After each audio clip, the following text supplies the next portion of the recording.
Okay, so welcome everybody, panelists and audience member, to this session called Engaging Youth in Humanitarian Fields, Perspectives and Practices, which is jointly organized by USSG and the Boston Global Youth Philanthropy. And so what this session aims to do is to offer a platform for young individuals from around the world to share their diverse experiences and insights. It aims to explore the dynamic roles of youth in humanitarian efforts, fostering inclusivity by inviting participants from various backgrounds to contribute to dialogue. And through doing this, the session seeks to cultivate an enriching discussion encompassing a wide range of viewpoints. And the participants are also encouraged to share their perspectives, experiences, and initiatives. So this means that panelists and audience members alike are encouraged to do so. And the goal is to better understand the perspectives of young individuals and leverage their energy, creativity, and passion to address pressing global issues.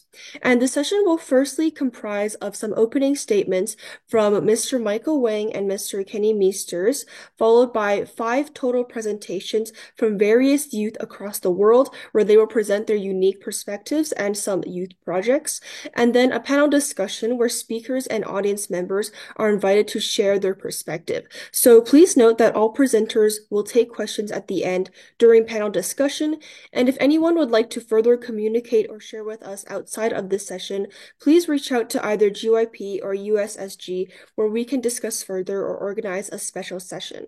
And with that, I'll first invite Mr. Michael Wang from GYP and Mr. Kenny Meisters from USSG for a few opening remarks. Thank you. Kenny, please go first. Thank you, Michael. Thank you all, Tiffany and others, for the kind introduction. It's a pleasure to welcome you to the Humanitarian Networks and Partnerships Week, especially as part of the USSG, or the Next Humanitarians. So for those of you who are attending the webinar and listening in, the goal of our network and this session is to provide a space where a next generation of humanitarians can share their ideas. They have a place to speak and a place where we can listen to the ideas about the future and also see examples of how youth can contribute to the humanitarian community and improved humanitarian aid delivery around the world. As we know, there is a lot of challenges ahead of us in the humanitarian field and in crisis management. There's changes around the globe, and it's not those challenges require new knowledge, new skills, fresh ideas. So one of the ideas, the principles of the Next Humanitarians is that the next generation, the youth, the future humanitarians can bring in these ideas, and they can start doing that already, as this session will illustrate. So I'm very happy that we connected with Global Youth Philanthropy, and that special thanks to Michael and his team for organizing this session. I hope that in this session you will see some of the examples of youth engagement that I talked about, that they may serve as inspiration of not only what youth has done, but also what is possible moving forward. So I encourage you to listen, to take notes, but also to engage. And in this webinar, you can raise your hand. We can give you permission to talk if needed. You can ask questions using the Q&A. And hopefully also following this session, there will be bilateral follow-up with the participants about their ideas and how they can contribute. So again, Michael and the whole team, thank you so much for putting this session together. To the attendees, thank you for joining and for listening to this voice of the next humanitarians. And with that, Michael, thank you so much. Oh, thank you. Thank you very much, Kenny. My name is Michael Wang. I'm the manager director of Boston Global Youth Philanthropy. We call GYP Boston. We're a small nonprofit focused on youth philanthropy. We organize a lot of events for youth humanitarian activity. So I want to first thank a few friends in USSG. This time we are together to organize this event. We spend a lot of like several months in from beginning of this year, we had quite a lot of a meeting. So I really appreciate a few friends, Kenny, Cato, George, Alex, and another friends. I cannot remember the name. We had Kenny. What is another person's name? Jörg, Gustavo, and many others. Yeah, so we had a few key person. We spend a lot of time, like once or twice a month to organize this event. So I really appreciate, this platform, USSG, to connect next generation humanitarian into this field. And also, and Cato has support us to organize separate, event. So we had a separate seminar to give our student a lot of a very, very valuable experience, like their personal experience, how to get in the field. So I really want to, give my appreciation to all the people to support this event, to help to organize this. I just want to make two very quick point. The first point I want to make is, this is a very important topic, how to engage youth in humanitarian field. This seminar is only it's not the end of discussion. It's just the beginning of a discussion. This event is only 1.5 hours, but we had 10 panelists. All of these students are high school students. They're undergoing like a year-long project, at least 6 months. Some students take 1 year. Some are doing the research, and a few students are doing the actual project, like humanitarian project. So basically, this is a long-term project. Today, each panelist only have 3 minutes to make a presentation, but this is only like one step, their just show their current progress. But this is not the only single event. This is a year-long project. After today, we're still working on the project. At the end of the year, we're going to do the publication. And so this is, like a long-term project. Besides our panelists, we're also welcome anybody, like today, during the like audience, if you are interested in this field, you are welcome to contact us. GYP website is very simple. It's globalyouthphilanthropy.org. So, we have contact information. If you have a good project, good idea, contact us. We can organize separate, tailor-made online event. So this is like what I mean. This is a long-term project. Also, like my planning is next year, like HNPW, this event is already have a 9 or 10 year history. So I'm thinking about next year. We are going to organize another session and under the same title, like how to engage youth into humanitarian field. So we can, have a different panelist, have a different focus, but, we still continue to explore this. So this is a long-term project. Second point I want to make is the partnership. The partnership is the key to engage youth into the field. The HNPW stand for Humanitarian Network Partnership Week. So the partnership, I feel, is very important. We get a lot of students, they have been doing a lot of a small project, but, only through partnership, we can bring this to a higher level. Just two things I want to mention. GYP right now is already the former member of another network called Alliance for Children Protection. So we're going to have some cooperation work with this alliance, and also work in the contact with Environmental Humanitarian Action Network. So GYP, we're going to have a new student working group focused on environmental humanitarian issue. So partnership will be provide, like more tool and also better platform for us to offer our student, younger generation to engage this youth humanitarian field. So we got a lot of things to do after the event. So thank you everybody for coming here to participate. We're going to continue to this in the long term. Okay, thank you. Thank you, everybody. Tiffany, yeah, I'm finished. Oh, all right. Thank you. Carolyn, would you be able to introduce the next presentation? All right, of course. So thank you for that introduction. Now we'll be moving on to the student panelists.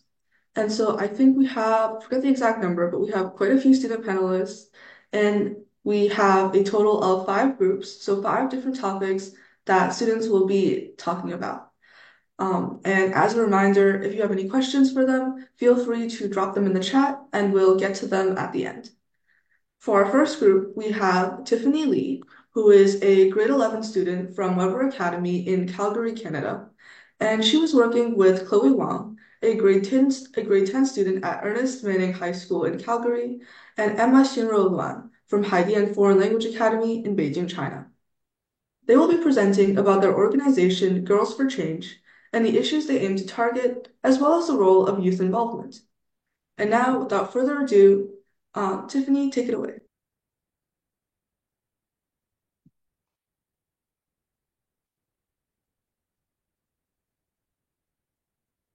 You're unmute, Tiffany. Tiffany, you're muted. Oh, sorry, I was muted. So let's start again. My name is Tiffany, and I'm the head of the Girls for Change Youth Project. And so I'm going to go over a few things today, which is the introduction to Girls for Change. I'm going to talk briefly about our operations and how we involve youth.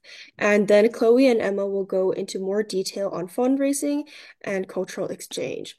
So first of all, what is Girls for Change? Girls for Change is a student-led organization that focuses on involving young people in humanitarian aid. And so our main objective is to help young women in need around the world through donating necessities and providing these cultural exchange opportunities.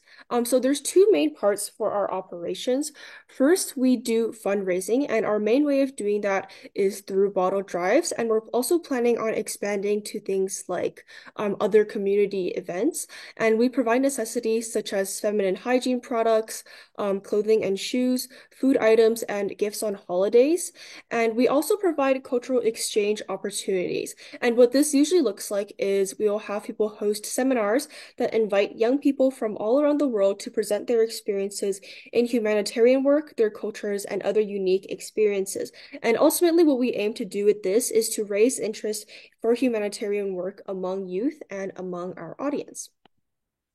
So our impact is that we have partnered with the Rivers Foundation in South Africa and the NTCEF, which stands for Northern Thai Culture and Education Foundation, to provide necessities to the young women in those regions. And we have also built cultural exchange opportunities with these foundations, such as interviews with the organizers in order to promote greater understanding of humanitarian work. So essentially how this works is we'll raise money in the places that we operate, and then the money will be donated to these foundations that will later provide the necessities to those that we aim to help. And so far, we have done a couple of bottle drives, and we have raised around $3,000, which has been donated to provide necessities to young women in these places. So how we involve youth in humanitarian work is in 3 main ways. So first of all, concerning our actual operations, all of our operations are managed by youth under the mentorship of Global Youth Philanthropy. So this includes presentations such as this and the fundraising that we do, like our bottle drives, our advertising, and some of our PR, and also communications. So ultimately, our seminars serve to bring more knowledge about humanitarian work to young people. And through these seminars, we're also also able to exchange experiences, advice, and other things like that with these seminars among young people. And not only does Girls for Change bring learning opportunities to youth, we also try to include people who are not currently involved to gain more knowledge and interest, so we're able to raise awareness for these issues and allow youth who are interested to get involved. So thank you, and that's my presentation. Next, Chloe and Emma will go into greater detail on fundraising and cultural exchange, which are our two main operations, and talk about the impacts of those elements as well. Thank you.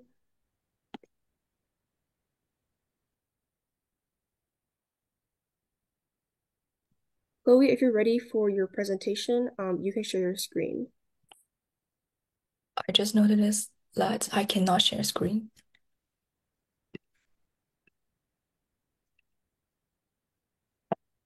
Hold on, I can fix that for you.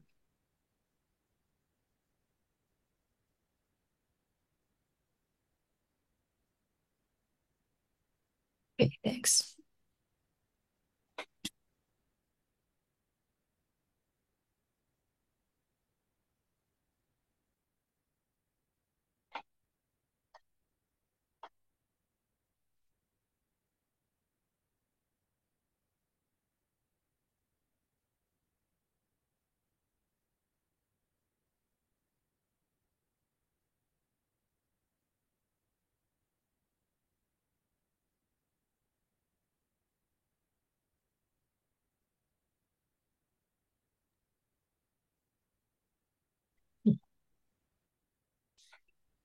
Okay, so hi everyone, I'm Chloe and a member of Girls for Change. And now I'm going to talk about more detail about fundraising part of our project. So Girls for Change is dedicated to meeting the humanitarian needs of communities around the world with a focus promoting education and gender equality in Africa and North Thailand. So through a variety of fundraising efforts, including bullet drives and teaching classes, we've raised funds support our project. So the bullet drives contribute around $900, while our teaching classes raised $400. And our parents also added significant supports with 1,000 in contributions. And funding is essential to our ability to make real change on the ground, helping us to support education initiatives and promote gender equality in areas that need it most.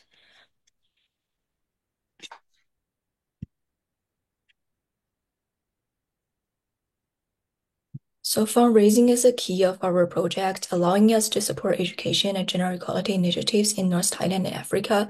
Through our fundraising efforts, we can offer clothing, foods, and other initiatives, and other essentials to community in needs, which makes tangible difference in their lives. By donating these programs, we create a pathway for young women to gain skills, pursue education. This has a positive effects, promoting a culture of equality and supporting long-term community growth. Our fundraising efforts unite students, parents, and local business in a shared mission, showing that together we can make a significant impact. And Girls for Change provides a unique platform for students to get involved in humanitarian activities by empowering young women to lead initiatives that address gender inequality and promote social justice. We aim to inspire others to take part in meaningful activisms. By colliding the energy and creative of youth, the Girls for Change project fosters a culture of empathy, cohesion, and activism. Ultimately contribute a more just and fair world. So that's all about this part. And next, Emma will go through the culture exchange. Thank you so much.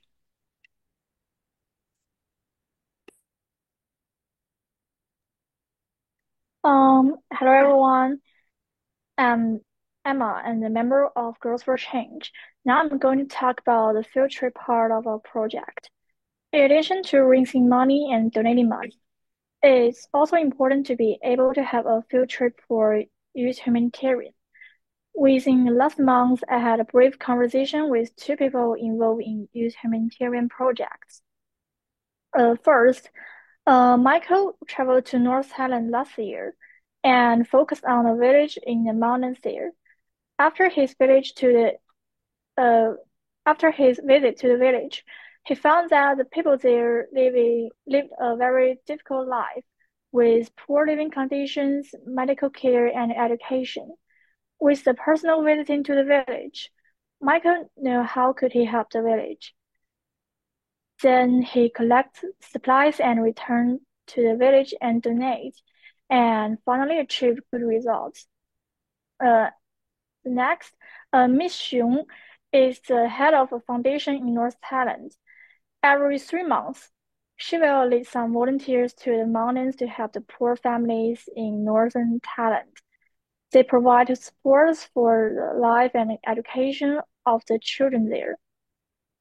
From my communication with her, I learned that her student volunteers will take some actions and try their best to raise the necessary materials and funds, and personally go to the mountains to deliver the materials.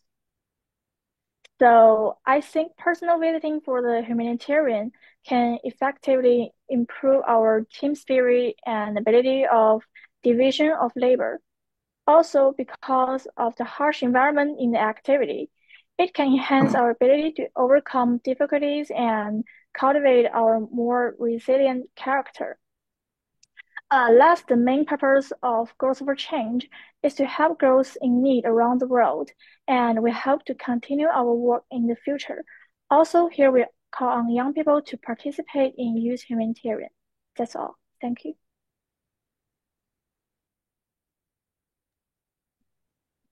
Thank you so much. So that was our presentation on Girls for Change. If anyone has any questions for our three speakers, feel free to drop them in the chat. All right, for our second group, Karen, Karen, yeah, I just made yes. a quick point, it's Emma's point. Yeah, she mentioned the Michael. Yeah, it's not myself. Yeah, we had another Michael. He's a student in Beijing, Michael Shi. He's a very good student, has been in JYP program for a very long time, getting involved for this Thailand project. They have been very supportive to our Girls for Change, do the interview with Emma. Yeah. So I just explain this, Michael is a too common name. Yeah. Thank you. Go ahead. All right, thanks for the clarification. For our second group, we have Boan Chen from Vancouver, Canada, and Martin Jiachen Liu from Calgary, Canada. They will be doing a deep dive into the role of student-initiated organizations in engaging youth in the humanitarian field.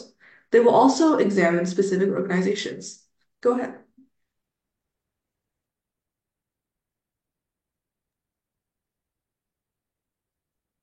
Um, Hello everyone. My name is Bowen Chen. I'm a grade 10 Canadian high school student who is currently studying at Fraser High Secondary School. In this presentation, me and Martin are going to talk about the role of student initiative organizations in engaging youth in humanitarian field. Specifically, I'll be exploring the role of school-based student initiative organizations in engaging high school pupils in the humanitarian services. And Martin is going to explain the role of private student initiative organizations in engaging youth in the humanitarian programs. Um, in the present, students make up the majority population of youth across the globe. Therefore, engaging students in humanitarian services is pivotal to the success of the overall engagement. Um, the school-based student initiative organization achieved this very well due to its easy accessibility to common high school students. For example, a student who has aspirations to participate in humanitarian services might be rejected by other former humanitarian organizations due to his low educational level and a lack of actual experiences in terms of humanitarian services.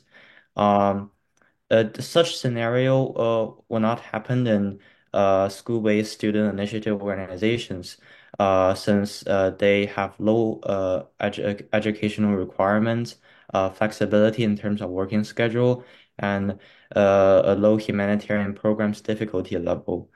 As a result, the higher accessibility of a school-based student initiative organization causes stronger engagement. Therefore, um, I believe that student initiative organizations are serve as a platform for common students to participate in humanitarian programs. For instance, the Eco Club, founded by Wilson Xie, is a student initiative organization of St. Paul's School in Concord, New Hampshire. Um, through our online interview, the Eco Club has played an important role in engaging youth to promote and take real actions for environmental protection, poverty aid, and other core values of humanitarianism. The club also implements a variety of volunteering works, including coastal area cleaning, recyclable garbage donations, and food bank distributions.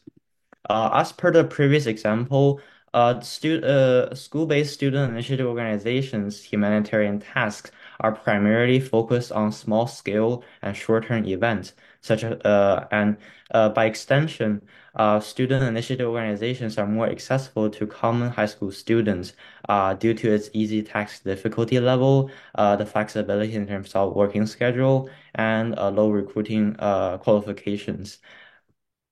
And therefore, school-based student initiative organizations are served as a platform for common students to participate in humanitarian programs. I believe that the role of student initiative organizations are not just about providing a platform for common students, which will be explained by Martin in the next topic. Thank you for listening.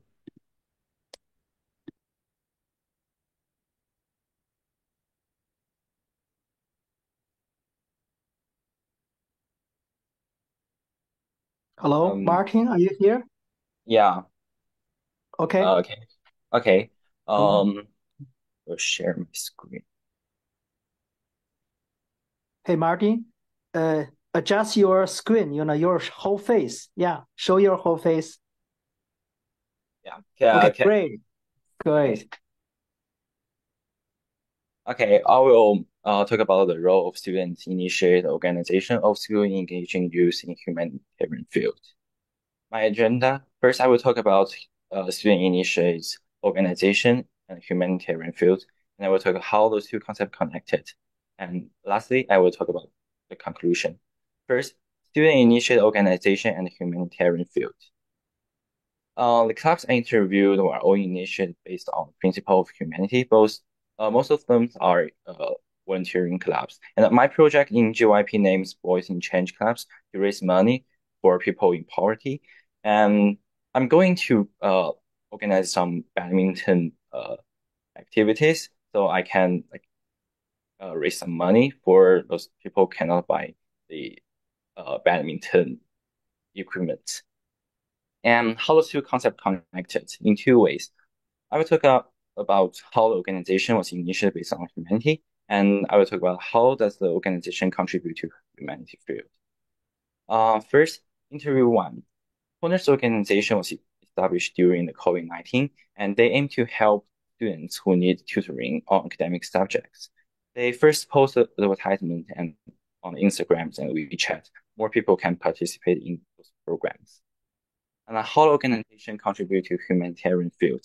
They do volunteering programs about humanity. Some of them tutor students, and some of them start environmental protection works, which are also related to humanity works of the sustainable development.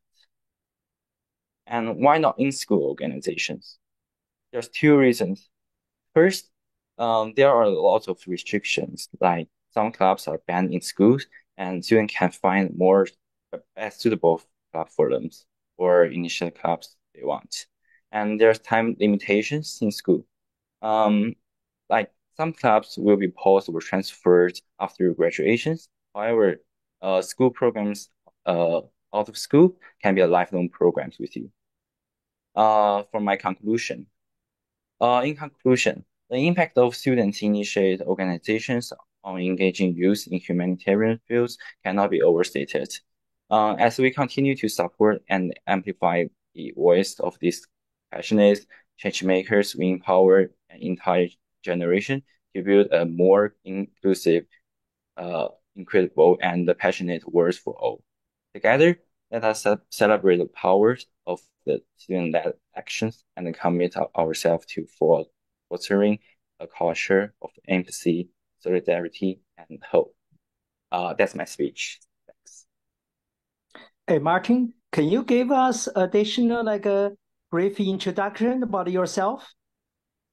Myself? Yeah, my name is Martin, and I'm I'm going to organize it. I'm the leader of GYP Boys Change Club, and I'm going to like organize some badminton activities in Calgary, like for fundraising for those people cannot buy badminton equipment. Yeah, Martin has been joined GYP for a relatively later of time. He has been doing very well. He mentioned Boys for Change. This is like second project. This is a new project. Martin will lead the project. This is new. So Girls for Change are our first project. Has been already done a lot of things. Yeah. So everybody relax. Our panelists, your guy has been doing very well. So relax. Okay, go ahead. Caroline? All right, thank you. That was our second group about the role of student organizations in engaging youth. And then for our third group, we'll welcome Connor Mee from Cardinal Secondary School in Ottawa, Canada. And Connor will be presenting on youth involvement in the preservation of Indigenous languages through education, and he will be speaking on the importance of its role for this marginalized group.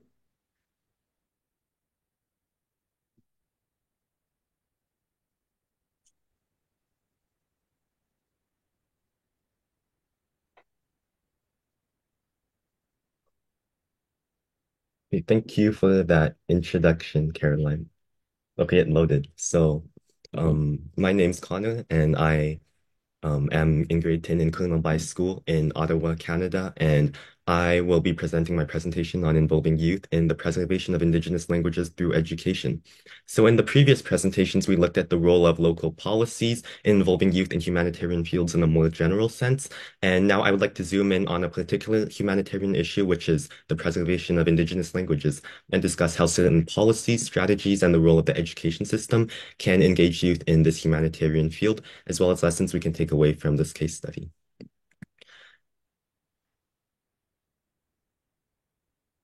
Okay, so for some background information, I live in Canada where 2/3 of Indigenous languages are endangered. And while I'll be looking at this humanitarian issue from the lens of a Canadian, it is also important in different parts of the world, as the disappearance of a language implicates the disappearance of a culture and identity that is integral to Indigenous peoples. And the issue is also one of the negative effects of colonization. For example, the effects of the Indian Act in Canada, which had prohibited Indigenous people from speaking their own language. And so I'll be exploring how we can involve youth in humanitarian fields through this issue of preserving Indigenous languages and through the case study of Ottawa, the capital city of Canada in the province of Ontario, which is where I live. So how are youth in Ottawa involved in the preservation of Indigenous languages through policies and efforts of the education system? My research included an investigation of policies, interviewing school coordinators, experts, and community members. And I also studied Inuktitut, an Inuit language of Canada, which is also one of the most widely spoken Indigenous languages in my region. Now I'll be going over the key takeaways of increasing success in involving youth in humanitarian fields as demonstrated in this case study through my research. So first, let's talk about the role of the education system. Education raises awareness and advocacy. For example, Ontario requires education about Indigenous cultures and issues in high school, history and English classes. And education policies in Ottawa, of the Ottawa School Board, include allowing knowledge of the language Inuktitut to replace a mandatory French credit. And success in educating students in Indigenous languages is crucial, as these students will pass the knowledge down to future generations, contributing to the revitalization of the language. And secondly, the importance of advocacy. Currently, a major challenge that the Ottawa School Board is facing in providing Indigenous language education to youth is funding from the Ontario Ministry of Education, as well as finding fluent Indigenous language speakers and experts who are willing to teach their language. Thus, the only solution is advocacy and reaching out on the part of youth and educators to secure these resources. Hey, Connor, I'm sorry to interrupt you. Yeah, please, it's better slow down a little bit. You talk too fast. Okay, sorry. Slow down. Yeah, very well. You have been doing very well. Yeah, slow down a little bit. Okay, then now I'll talk about immersive experiences for the youth. So it is important to engage youth firsthand in humanitarian fields, which gets them interested and actively involved. For example, this has been achieved through interactive summer camps and night school for the youth as hosted by the school board, and also non-Indigenous youth are encouraged to attend Indigenous events to get involved. Now, finally, let's talk about collaborative efforts. So huge efforts on the part of youth, educators, language speakers, language specialists, community members, and school board officials work together, and this is necessary involving youth in the preservation of Indigenous languages. So how do we begin tackling a humanitarian issue? The Ottawa School Board takes the approach of tackling the most pertinent and pressing aspects of the issue first, focusing language education and revitalization on languages spoken most widely in this area, which are Algonquin and Inuktitut, and focusing on educating Indigenous students first, since these are the ones most directly affected by the issue, and this is to broaden their impact with limited resources. Non-Indigenous youth can also get involved, as I mentioned earlier, by building relationships with Indigenous communities and students and attend community-wide events, Indigenous events open to everyone. Thank you for your attention.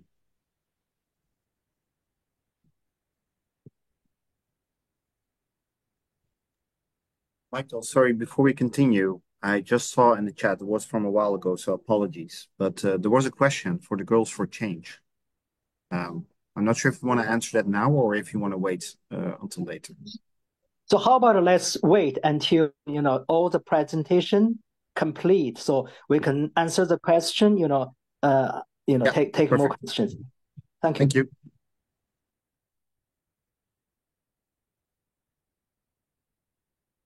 Hello, Tiffany, Caroline. We continue. Tiffany, would you like to take it over from So here? Wilson will be next, right? Yeah, of course. So the next presentation that we're going to have is by Wilson Schiff from Concord, New Hampshire. And so he'll talk about the role of local governments and its policies in engaging youth in humanitarian fields. Take it away, Wilson. Yeah. So Mr. Wang, are you able to share the screen or because somehow my sharing screen button, if I press it, I would show no video. So Caroline, do you have Wilson's PPT? Oh, I'm so sorry. I don't think I see your PowerPoint in the folder. Wilson, I'm in China right now, so I cannot use my PC. Can you share Okay, yourself? Yeah, I can share my screen, but maybe you guys won't be able to see me. I don't know how that works, but yeah, because I'm on an iPad right now. Oh, it's okay. We can see you when when you share screen. Yeah. All right. Okay. Or if it's more convenient, that works. Can you guys see me now? Yeah, we can see this. Go ahead. Oh, okay. All right. So hello everyone and welcome to my presentation.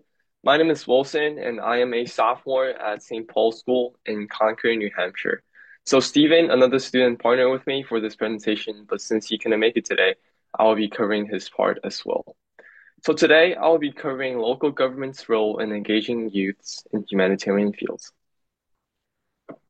So first, I want to start by re-emphasizing a broader question, and that is why is engaging youth important and why does governmental advocacy matter? Engaging youth is very important because young people often bring a unique perspective, energy, and enthusiasm to persist in and achieve goals because of their ability to think creatively and their willingness to take risks. Nonetheless, despite these benefits, youths often lack resources, opportunities, and experiences. This is where governmental action can come in. Local governments can best unleash the potential of youths by providing them with access to information and resources, providing mentorship and guidance, building networks, investing in skills development, creating chances for youth participation, and offering opportunities for youths to share their voices. Many local governments are already taking initiatives to engage youths in fields. Let's specifically look at Boston as an example for today. So Boston's Youth Engagement and Employment Department offers young people resources, experiences, and job opportunities. As part of Mayor Wu's commitment to youth development, the program has been expanded to include 6,000 job opportunities, giving the youths a network to connect to jobs that they are interested in. Here on the bottom left are some statistics for this program. Many cities across the country, like the cities of Philadelphia and Houston, also strive to engage youths in policies and offer them opportunities. Next, I want to cover the actual engagements of youth in humanitarian fields within Boston. So I'll be going over 3 successful youth-led humanitarian projects in Boston, their impact on youth engagement and local communities, and the effectiveness of these initiatives. So first up is the Boston Youth Organizing Project, or the BYOP. They are an organization led by young individuals launching a campaign advocating for improved resources for homeless youth in Boston. Through their advocacy efforts, BYOP successfully raises awareness about the challenges faced by homeless youth and contributes to the policy changes that aim at improving support services and resources for those homeless youths. Next up is the Youth Action Coalition, so otherwise known as the YAC. So they are an organization that engage young people in arts-based projects focused on social justice and community development. Their projects spark conversations, raise awareness, and empower young people to address social issues through artistic expression, fostering community engagement and positive change in the community. Finally, there is teen empowerment. Teen empowerment empowers young people to become agents of change in the community through leadership development and activism. Their initiatives is contributing to reducing violence, increasing community cohesion, and enhancing youth's voice, participation, and decision-making processes. Well, as you can see here, when youths are given the resources and the guidance they need, they can do wonderful things and make great impacts. Well, to end off my presentation, here are some recommendations for enhancing youth participation and effectiveness in the humanitarian fields. These include people fostering collaborations and partnerships with the local governments, providing training and skill development in the community, and last but not least, and the most importantly, recognizing and celebrating these youth contributions so there will be more widespread awareness and fundings to help support the causes they are fighting for. Thank you.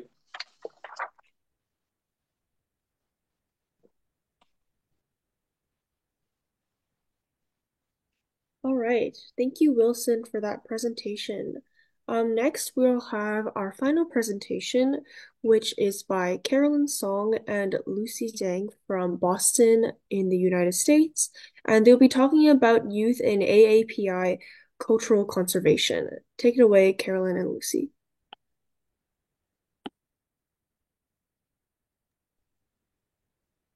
Right. Thank you. Thank you, Tiffany. Good morning, good afternoon, or good evening, wherever you are. And I am Yushuan Lucy Zhang, and I am the JYP Student Board Chair and also a sophomore in Boston, Massachusetts. And I'm Caroline Song. I am an 11th grader at Boston, Massachusetts. And in light of the current API month in May, as well as a strong passion for this topic of API cultural conservation coming from both of us a Chinese immigrant experience, we decided to research more into this topic and how youth play a very essential part in conserving API cultures among especially a westernized mainstream culture. So before we get too deep into the topic, we want to hammer a few details down about what API community exactly means. So here's one of the most common definitions that we've encountered online. All people of Asian American, or Pacific Islander ancestry who trace their origins to their countries, states, jurisdictions, and or the diasporic communities of these geographic regions. And one of the reasons why this term arose was actually for a political reason back in the days. So the US Census Bureau grouped Asian Americans with Pacific Islanders in the 1980s for data collection reasons. And now to this day, the AAPI community, this term has been used with pride and a rich cultural connotation by the people itself. However, there has been some controversies around it because while it is great to have a label to express cultural pride and also similarities, it can also lead to erasure of specific identities and the experiences that come with them. So, for example, there are conflicting views on the appropriateness of basically any aggregate classification or reference, such as Asian Pacific American or Asian American and Pacific Islander, etc. And a lot of significance come with these terms. For example, the word other in Native Hawaiian and other Pacific Islanders is dropped sometimes in favor of Native Hawaiian and Pacific Islanders. So while our community uses various names to describe ourselves, these groupings are ultimately a community-based strategy to build unified political power and also a part of a dynamic and continuous process of self-determination and self-identification. So in light of all these, in 2000, the US Census Bureau separated the term into Asian Americans and Native Hawaiian and other Pacific Islanders. However, these two terms are still used together in AAPI in the community. And next, we'll share some statistics to help us understand more about the diversity in our community in United States. So currently in the statistic from 2021, there are 24 million people of Asian alone or in combination residents in the United States, and 1.7 million people of Native Hawaiian or other Pacific Islanders alone were in combination. And in total, the percent of Americans who identify as API in the 2021 census is 6.2%.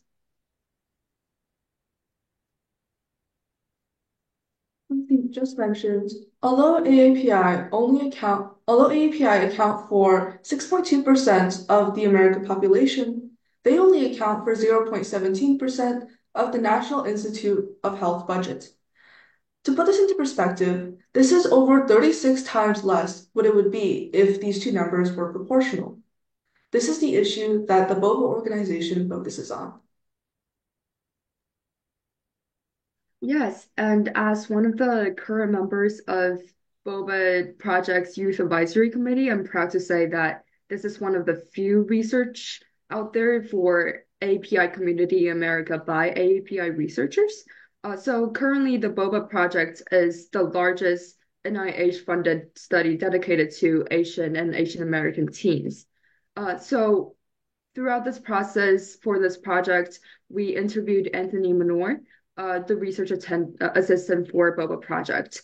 So the purpose of the project is to break the historical underrepresentation of API community in psychological and also medical research, and also to provide a bridging opportunity between Asian American parents and children to share how they feel about issues around their identity, such as stereotypes or anti-Asian discrimination, all of those really hard topics that are especially has been stigmatized in the community AAPI. So Anthony decided identified several challenges in the community. So he grew up in Hawaii around Polynesians, and he noted that there's a stark disparity among different groups of AAPI. For example, the location, the generation, the age group, whether you're Native Hawaiian or not Micronesians, all of those contribute to the experience that you have, even though you are an API member. So this leads to vast differences in experience within the community. And also systemic racism as well as model minority myth, in that Asians are the best in academics and also most hardworking, contribute to the lack of research on API and also contribute to the silencing of API voices and discussions. So in this project, Boba wants to address these issues. So also they coordinated a youth advisory board to play a huge role in running the research project. So this board assists with community outreach, bridging the study significance to schools and API organizations. And as youth leaders in the community, they interact with current field professionals and share their experiences as API youth. And this project hopes to have a lasting impact beyond the span of the project itself. So by discussing it in study sessions of the project, researchers provide an opportunity for Asian American teens and their families with a toolkit to tackle problems and to stay resilient and to overcome anti-AAPI hate and discrimination, as well as interacting with community, cultural organizations, nonprofits, so that the research translates into impact. And next, we'll share another study case. The second organization we interviewed is AVoice, which stands for Asian Voices of Organized Youth for Community Empowerment. So AVoice hosts many different events. Their most well-attended and well-known events in the Boston area include Films at the Gate, which is a movie night focusing on different Asian films about Asian culture, martial arts, etc. And they also host Saturday Play, which utilizes less used and less known spaces in Chinatown and provides games and a socialization space for kids. Speaking of Chinatown, AVoice focuses on the Chinatown community, and it falls under the ACDC, which stands for the Asian Community Development Corporation. And they focus on the Chinatown community because it is a cultural hotspot that has historically lacked opportunities. So they aim to better the community for residents and work on increased sustainability. This year for 2024, their theme is food justice. And to do this, they've done things like getting information to residents about groceries, farmers markets, etc. AVoice also does a lot of outreach. So AVoice is completely youth-led. They have a committee of 16 people, and they have 4 dedicated specifically for outreach. Also, as part of their outreach and to better connect with their community, they've also interviewed residents. So AVoice is an important organization that is all youth-led and youth-organized in order for youth to better voice their opinions about the Chinatown community. Now let's talk a little bit about the role of youth involvement. After interviewing these 2 organizations, we learned a couple things about the role of youth in the community. First, youth can serve as community leaders. They can share information, like sharing information about food justice for AVoice or disseminating health information for Boba. And because of this, they can help grow the community and have increased representation. Second is cultural resilience. As we heard in our interview from Boba, youth can pull the community together and combat issues as a whole. Youth specifically face unique issues. Boba is currently running a social media study to examine the effects of racist social media on Chinese American teens and their identity, and how this relates to mental health. This plays a big role in cultural resilience, since this relates to personal identity and is leveraging ethnic identity to overcome discrimination. Finally, we heard a lot about connection. We heard that youth play a role in connecting with the community, and because the AAPI community is very diverse, there are a variety of different perspectives. Furthermore, youth voices aren't heard as often, so this is another reason why these organizations aim to elevate them. In light of AAPI month in May, we hope this presentation, through brief overview discussions and case studies, inspires you to learn more about the diversity of the group and its members' work to promote their voice. We also encourage you to research more into the API-led activities and efforts in your community and volunteer at their events and meet other passionate, like-minded people from the community. And the goal of this is through dialogues and sharing of experiences, we can discover innovative approaches to engage youth and the community in humanitarian work and build a world with responsibility and optimism. And thank you. Thank you so much. And with that said, we will now transition into our panelist discussion and Q&A session. Before we get started on that, a heartfelt thank you to all of our panelists for sharing their deep insights, experiences, and also innovative approaches. All of these contributions have enriched our discussion and dialogue and will continue to inspire all of us to strive for greater impact in the humanitarian field. And with that said, we will now open up the floor for questions. Feel free to put them in the chat or speak up.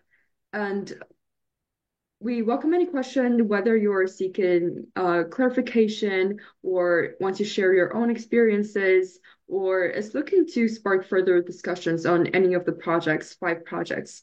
And yeah, I see that there are 2 questions already in the chat, and maybe we can start with them. The first one is for Girls for Change. In what ways does Girls for Change promote and empower the voices of local women as well as your own international ones? And how do you empower local women in the areas needed? I can address this question. So the first question, how do we empower women locally as well as international ones? So I went over this in my presentation briefly, where I talked about our fundraising and our cultural exchange opportunities. So how we empowered the voices of local women is that I talked about a lot of the times we did interviews with the people that worked in the foundations, and we also provide a lot of resources for them that they're not able to access, such as the necessities and like the funds that we donate to them. And we think through creating a better quality of life or creating more opportunities through these foundations and through these donations, we're able to empower the voices of local women just by giving them more resources and more opportunities. And in terms of international ones, the main way that we do that is through our seminars that we host, where a lot of the people that are working on Girls for Change or like young women around the world are able to share their voices and share their unique perspectives. And so we're able to empower international voices by creating a space where people, especially young women, are able to interact with each other and are able to share their perspective. And on the last question of how we empower local women in the areas of need, I mostly went over this in the previous question, which is just by providing them the necessary resources to improve their quality of life and also to improve the opportunities that they have to share their perspective on a more global platform.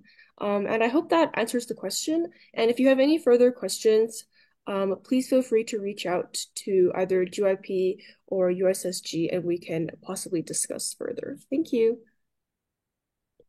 Okay, thank you. Kato, are you here in the group? Do you want to make some remark? He's in the call as well. He Yes. is. He's okay. a participant. Okay. Okay, good. Yeah. Okay, let's continue.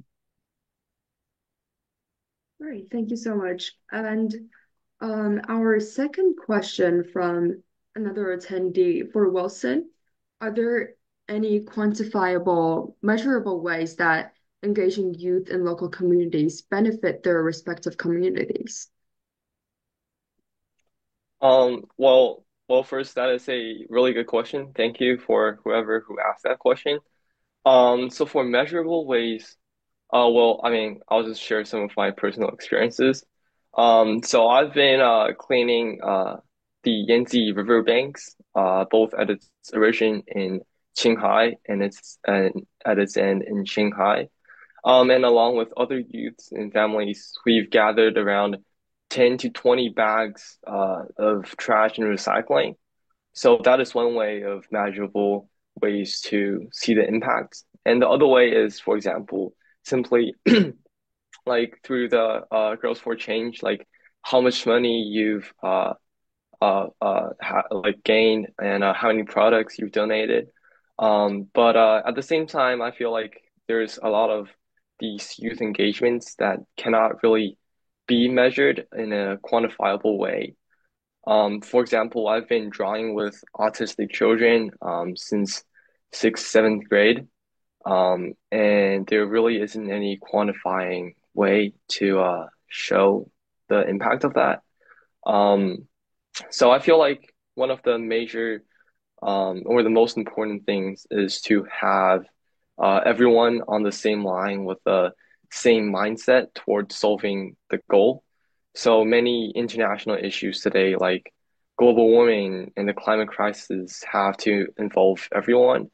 And youths being a large population, if they're engaged, can wield really fascinating powers and can make large impacts. So, yeah, not sure if that answered your question, but yeah, that's my answer. Thank you. I see a raised hand from Kato.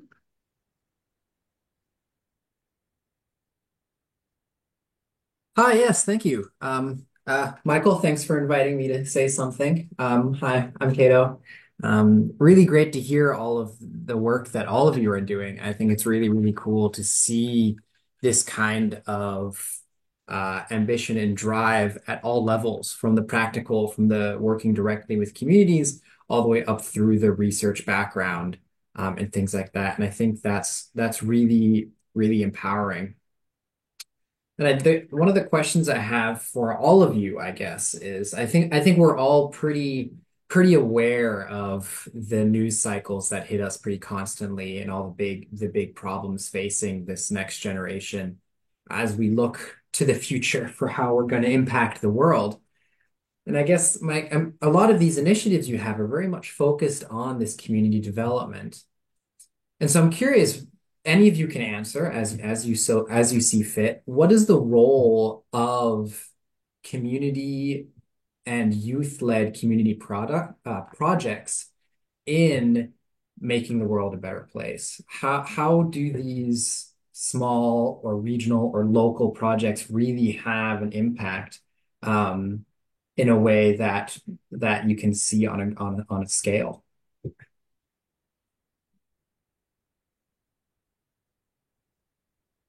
Kato, can you I can start. go ahead? Yeah. So I feel like one purpose that community and youth-led organizations can make a change is by by bringing awareness to local governmental officials and governments in general, and making them simply just making them easier to promote collaborations, whether across states or even across countries, knowing that the people in their communities and the people in their countries are rooting for the causes. So. I also see Tiffany has raised her hand. Please go ahead. Oh yeah, I can go next. But I think like one of the lesser talked about ways that like these kind of like community projects or like youth-led community projects are able to tangibly like contribute to like people's lives is that typically when you're just like an average person, you don't really get the opportunity to like really see tangible impact that certain projects that are very much global and more general towards the whole world has on your life specifically. So I think a very unique benefit that like these kinds of small projects do provide to communities is that everyday people are able to see the difference that these projects are making, and not only do are they able to be more aware of these kinds of issues, but they're also able to kind of be inspired by these projects and to contribute to their communities more meaningfully. So I think on a smaller scale, these kinds of projects also make a really big difference if they're done all around the world, because then everyday people are able to participate, they're able to be more interested, and they're able to be more aware, which just creates a more positive community overall. Those are some awesome answers. Thanks for taking a critical thought at those. And I fully agree with what you're saying on how local communities can see that.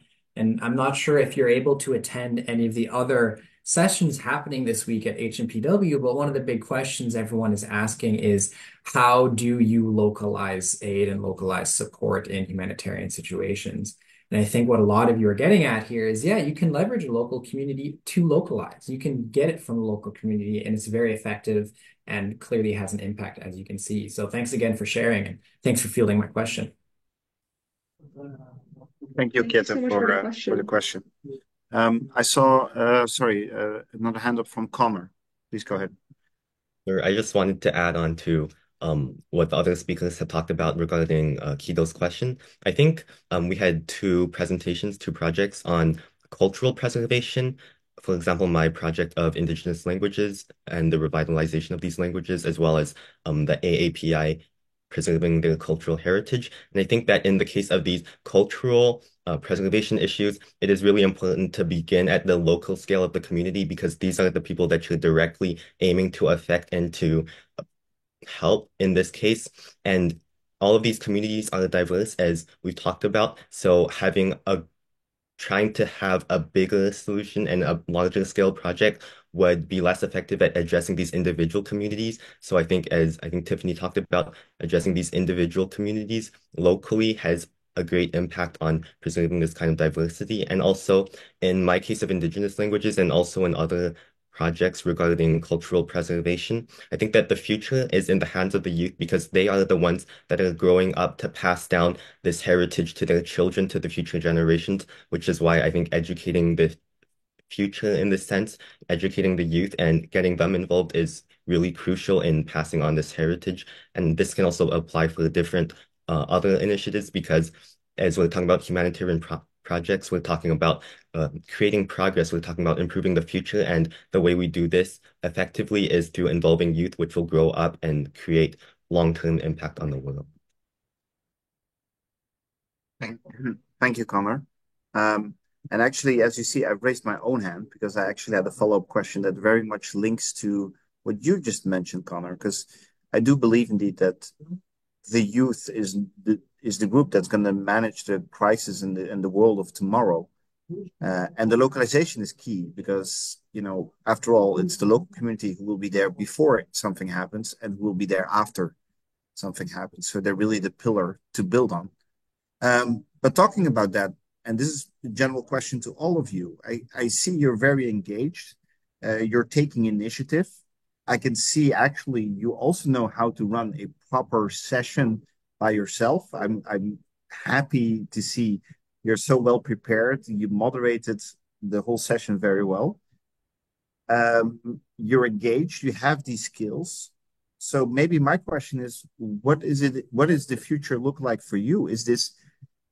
Does any of you want to take next steps towards the humanitarian community in the future, going into like a profession or a volunteering capacity? So what is your vision, and maybe how could HPW or those in the humanitarian community help you to achieve that? And I can see a lot of hands raised, so I'll just go by order of people who raised. So Tiffany, I think you were the first. Please go ahead. Oh, okay. So I think like me personally, I have a couple of like long-term and short-term goals, of course. And obviously in the short term, I'm going to continue working on Girls for Change because we've done quite a lot of fundraising, and it's honestly been kind of like a really special experience to see just like how much money that I've been raising and the actual impact that it's had on the communities, because sometimes they'll send over like photos of themselves with the resources that we send, or like just like the pictures of the things that we are giving to them.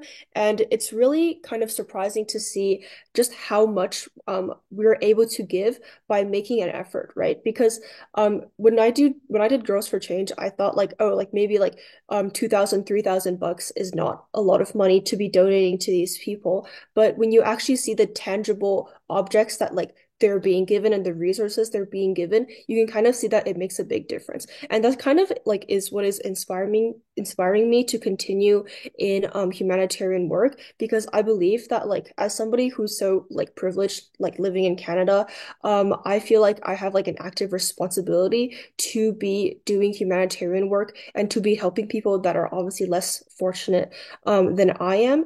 And so I think like in the longer term, I think when I like either when I graduate high school or when I move on to my career, I'll obviously still be contributing to humanitarian work and hopefully getting more involved in these humanitarian partnerships, because that's really what I'm passionate about. Thank you so much, Tiffany. As I said, I'll just continue on order, keeping a little bit an eye on the time in the last 10 minutes. But I think Connor, you were next with raising your hands. I'm definitely looking forward to more participating in these humanitarian fields in the long term. And regarding my Indigenous languages projects, one of my goals is to improve my Inuktitut, which is an Indigenous language, and just getting involved in the community, which I think will be making a difference since just knowing this language is vital for knowing the culture and preserving the culture. And one of the challenges in this language preservation right now is finding the actual speakers who are willing to teach and spread on this knowledge, which if I get good enough at the language, I would be willing to do. And also, a goal of mine is to get involved in research and fieldwork in language preservation and documentation. And I've been reaching out to local professors who have been doing this work in my communities and getting involved this way. And I think when getting involved in cultural preservation, the important thing is to just get involved in the culture and get involved in the community and be able to start from there. Thank you so much, Connor. And yeah, I'm not myself a cultural anthropological researcher, but happy to keep an eye out for any colleagues I know in the academia who are into the languages and studying it. Lucy, I saw your hand. Yeah, I'm really glad you asked this question. I think it's a great question, and it's something that all of us can answer to. And from my experiences, I am really interested in civic engagement and exploring civic identity, and especially related to cultural identity. Um, and my experience as a first generation immigrant from China, coming to the US and seeing the differences, but also the coalition and the collaboration among the community of Asians and API is really heartwarming, something that I want to pass on as well. So two topics that I'm really interested in are linguistic preservation and linguistic prejudice. Because as a first generation immigrant, I faced a lot of those coming from the US, coming from China to the US. And the stereotype that standardized English is the only thing that we should keep, and we should respect. So that's something that I want to combat along with other people in my community, and that's one of the reasons why I joined the Boba Project and their youth advisory group is for the same exact reason, because they help to share and learn more about the experiences of Asian American teens. And I'll use this as a shameless plug. But this is the website for Boba Project. And right now we're enrolling people, human subjects, to learn more about your experiences if you're Asian American and you're between the age of 12 to 18. And this will be an excellent opportunity for you to also connect with your friends who have the same ethnicity, and also your parents who come from different backgrounds and different perspectives, but also sharing the same ethnicity and feelings as you. So we encourage everyone who is eligible to participate and check out the link below. And yeah, This is really a fascinating topic to me. Fantastic, Lucy. It's great to see you're also not just into humanitarian aid and supporting communities, but also very passionate about a specific subject or study or field that how you can contribute to that. So I love the project. I'll make sure to include it in the presentation slides and the materials we'll share later. But this may be all call to action to those attending the call or listening to the recording is to check out the website and share it with your community. Thank you, Lucy. Totally. Yeah, thank you. Caroline. Hi. Well, I think it's very interesting that Connor and Lucy just went because both of them talked a little bit about language. And that was what I was going to talk about as well. Because I've always been really interested in linguistics, specifically like the subfield of sociolinguistics, which is like things like language extinction and then like how languages evolve and how they impact personal identity and culture. So I thought Connor's presentation was really interesting, and I'm really glad I got to hear it. So I guess, so I know Lucy is like a first generation immigrant, and I am a second generation immigrant, which means my parents immigrated and I was born here. And as a result, I've had like a bit of like language attrition, which means that although Chinese is my like native language, I've like lost it over time. So in the future, I'm very interested in like language preservation, like in like how it relates to identity, as well as like dialects in China, and how like these different dialects impact how these communities interact with each other and like preserving the intricacies of the Chinese language.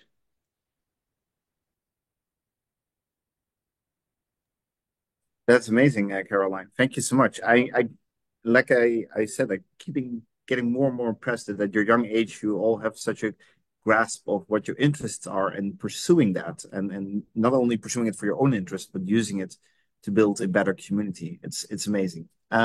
Wilson. All right. So first, thanks so much for a question.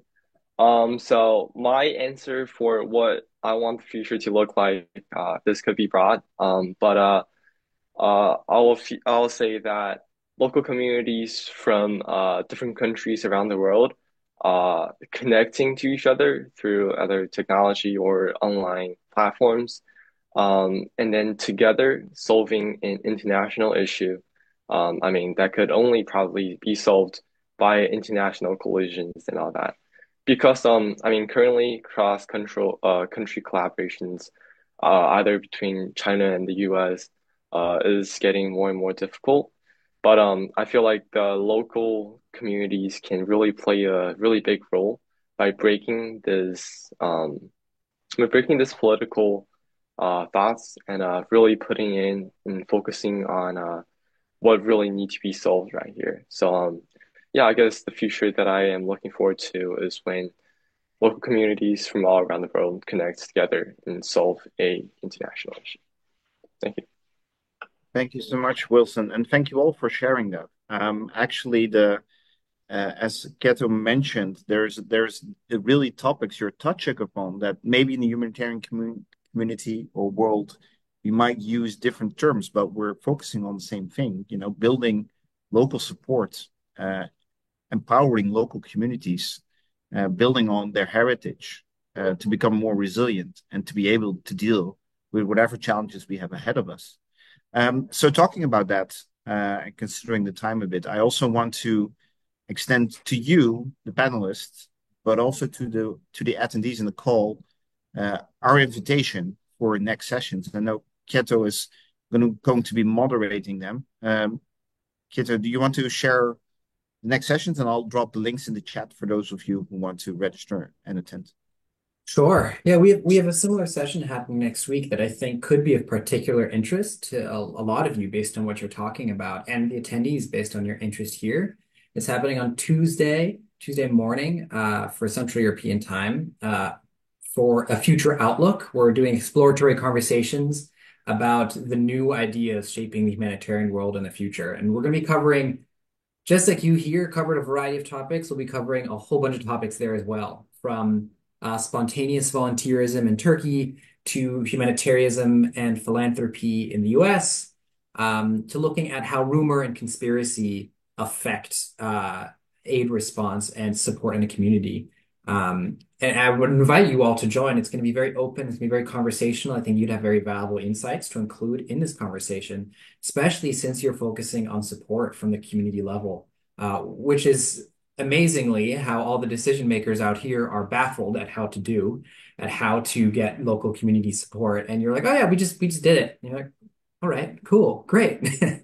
So I think that's really cool. And I hope to see some of you at some of the other sessions throughout the week, in between sleeping and school and things like that. I know there are weird times. But if you're on the East Coast, our session starts at like 5 a.m. So that's before school starts. So it's perfect. Thanks, Gieto. Yeah, so there's in general for you, the panelists, and for the attendees, there's more session to follow. I dropped a link at least for the session on the future outlook. I would invite you to register and join. There is another one following that one on getting started in the humanitarian field about the challenges of pursuing a profession or a more involved career in the humanitarian aid. You can find them all on the website, but if needed, I'll also share the links with you directly. Michael, is there anything for closing remarks or that you want to share, or the group? Oh, I'm okay. Thank you very much. You had actually had the best question. You have our student has been very interested to answer the question. No more. Yeah, I think everything is going perfect. Thank you very much for organize this. Thanks everybody, our panelists and audience. Everybody, we had a good time. Thank you. It's very productive. Thanks. Thank you, Michael. Thank all the panelists. We'll make sure to collect the materials and share them to you if you're watching the recording or if you were attending the session. And again, we invite you to join our future sessions of the Next Humanitarians. Thank you all the panelists for joining. And I'm sure this is just the first meeting with the humanitarian community, and listening to your answers, I'm sure there will be many more interactions to follow in the future. Thank you all. Okay, thank you. Thank you. Thank you. Thank you.